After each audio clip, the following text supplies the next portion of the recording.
The race for the 2024 Republican nomination is heating up, and former President Donald Trump has fired a warning at Florida Governor Ron DeSantis, who could be his rival in this race. After hearing DeSantis could run for the White House, Trump said, quote, "We'll handle that the way I handle things." What does that mean? Okay, I've only heard that line in movies. Yeah. I want to bring in CBS News political director Fin Gomez for more on this morning. Good morning, Finny. I don't know about you. I want to say like it was also followed with bringing Luca Brasi to see me. I was going to say, it sounds like a gangster movie. Send Luca line. Brasi in to see me. So, Godfather 4. What are you hearing about President Trump, former President Trump, and how he might make good on that promise? He is, for one thing, he's starting off his first campaign event of the season. On the 28th, he'll be making his first public appearance of his 2024 presidential run in South Carolina, the early voting state of South Carolina. It's the first time he's holding a campaign event since announcing his candidacy on November 15th at Mar-a-Lago, per his campaign. And of course, two of his biggest backers in that state and two of his biggest backers across the board will be there. Senator Lindsey Graham, of course, and Henry McMaster, the governor. So he's going to be also unveiling his campaign's state leadership team. And according to his campaign, he'll be holding more of these. But everyone within the political world and the Republicans that I speak to within the party say that there really will be this political collision, if you will, between Donald Trump and Ron DeSantis. That's the expectation. Of course, Ron DeSantis, the governor of Florida, has not entered into the race yet, but he's expected to.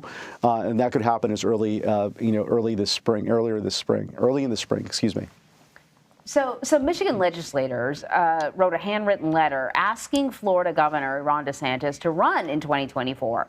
Is this a significant sign for DeSantis? And is it a matter of just time before he jumps into the race?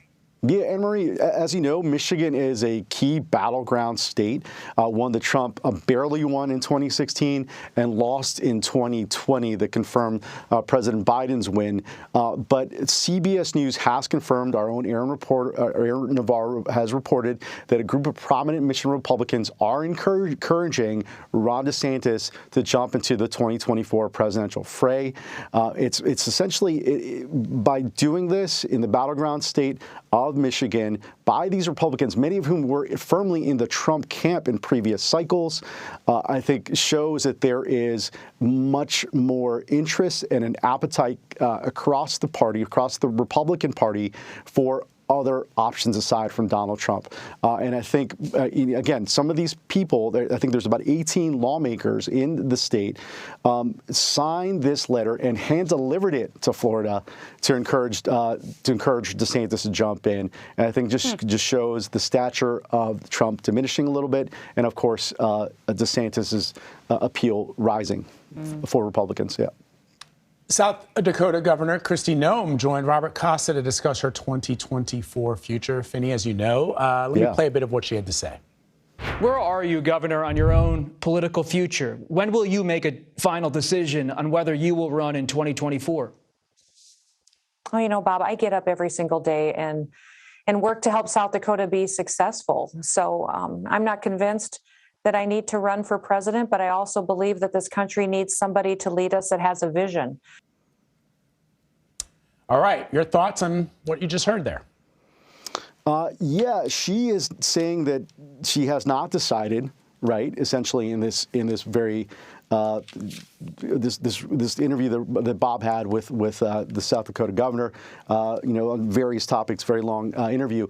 But this is to me, it was very interesting because she essentially says she hasn't decided and she's going to bide her time before she makes a decision. In July, Vlad, she told our own Major Garrett that she thought Trump was going to run, and she said, if President Trump runs, I'll support him. That's a different tune than what we're hearing now, right? I mean, she's not saying that. And if anything, again, since the midterms and the underperformance by Republicans at the polls during the midterms back in November, and a lot of that blame going to the former president, it's a different ball game now, and I think that's what you're seeing with potential Republican rivals to Trump and to, of course, others in what potentially could be a very wide field. I think you're going to be seeing just more of these potential contenders considering and jumping into this field. Today is the last day of Larry Hogan's tenure as governor of Maryland.